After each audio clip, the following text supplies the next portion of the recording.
C'est le terrain de jeu de François, pilote de ligne et collectionneur. Ça, c'est le moteur donc, de celui-ci. De l'huile? Ouais. Il déniche de vieux appareils qu'il refait entièrement et propose des vols à sensations fortes à ceux qui ont le cœur bien accroché, contrairement à moi. Tout ce qui est ici, ça vole. Tout ce qui est ici, ça vole, voilà. On n'est pas dans un musée, là. Ah non, Tout on n'est pas dans un fonctionne. musée. Moi, je suis pas trop musée parce que voilà, je trouve que c'est mort un musée. On voit des vieux avions qui sont certes très beaux, mais Qui sentent la poussière. qui sont poussiéreux, qui ont les pneus dégonflés, ça me plaît pas. Voilà. Donc, Ok.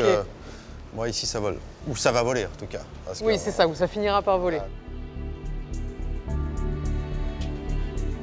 C'est des avions qui sont d'époque, c'est pas des répliques ou des... Non, non, c'est des avions d'époque qui ont une histoire. Celui-là, par exemple. Voilà, ça, c'est un avion américain, c'est un T-28, qui servait à former les pilotes de l'US Navy. Donc, les pilotes qui étaient sur porte-avions.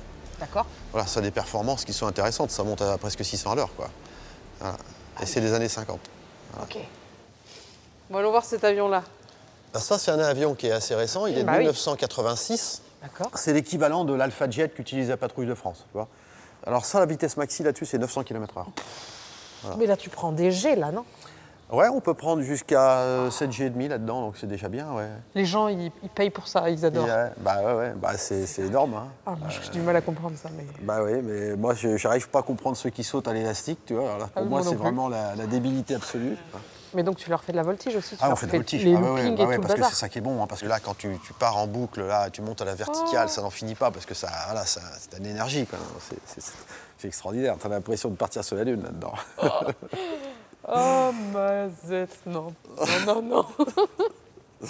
Moi, je ne m'en lasse pas. J'ai la chance d'avoir ces avions-là.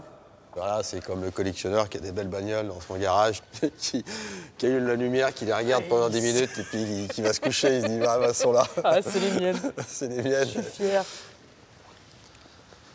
Bon, celui-ci est magnifique. Ah, il est très très beau. C'est aussi un avion de guerre, ça? Il a une tête de criquet, un peu. Non, alors c'est vrai que t'as pas tort, parce qu'il a... Le criquet a un corps ovoïde. C'est ça. Et là, c'est le cas. Ouais. Voilà. Alors ça, c'est un Lockheed T-33. Alors ces avions-là sont les premiers avions à réaction de chasse. Tu vois. Donc c'est sorti à la fin de la Deuxième Guerre mondiale.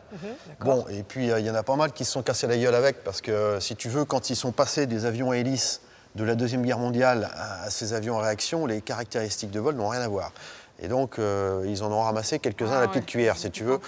Donc, alors celui-là, il est de 54. C'est le seul exemplaire en état de vol en Europe. Donc, voilà. Et lui, tu l'as récupéré où? Au Canada. Bon, je vais te montrer un petit bijou que j'ai trouvé dans une grange du côté de Clermont-Ferrand. Voilà. Ça va voler un jour, ça? Ouais, ça va voler. Alors, Il tu vois, est en bois? c'est du bois.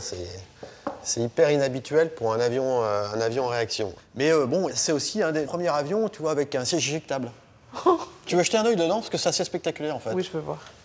Je peux Ah, ramper, là? tu peux monter là-dessus, Ça tient? tu t'accroches là, il n'y a pas de problème, t'inquiète pas, c'est du costaud. Je pense que si tu te retrouvais toute seule là-dedans, ça serait un grand moment de solitude, quand même. Hein. Mais mon Dieu. Juste de voir ça, ça me stresse, moi. Hein, c'est brut de décoffrage. Hein. Il y a des cadrans. Même moi, ça me fout la chair de des poule. manettes partout. C'est énorme.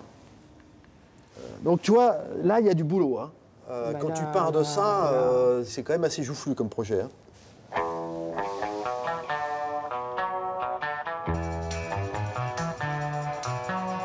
Dans l'atelier, 2 avions sont en cours de restauration. François et sa jeune équipe vont y passer un temps fou.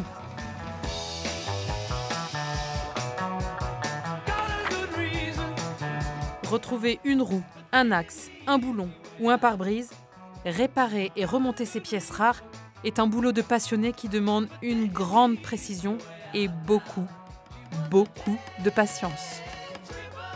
Et la passion, elle vient d'où, en fait? Je pense que déjà, à la base, l'avion comme objet me passionne. Oui. Ça, déjà, ça me te plaît. fascine. Voilà, l'engin me plaît, donc c'est plaisant de travailler là-dessus. Moi, je prends autant de plaisir à refaire un avion qu'à le faire voler ensuite, tu vois. Voilà, pour moi, c'est... Voilà. Et ce que tu as dans le hangar, ce sont des avions à part. Il y a peu d'endroits, si tu veux, où tu trouves ce genre de bécane. Voilà, ça, c'est des avions... on va pas dire des avions d'hommes. Hein. Si, vas-y, parce que je sens que tu brûles d'envie de le dire. Non, mais c'est C'est des avions de bonhomme. C'est pas des Mais oui. avions de gonzesse. C'est pareil, c'est pas mieux.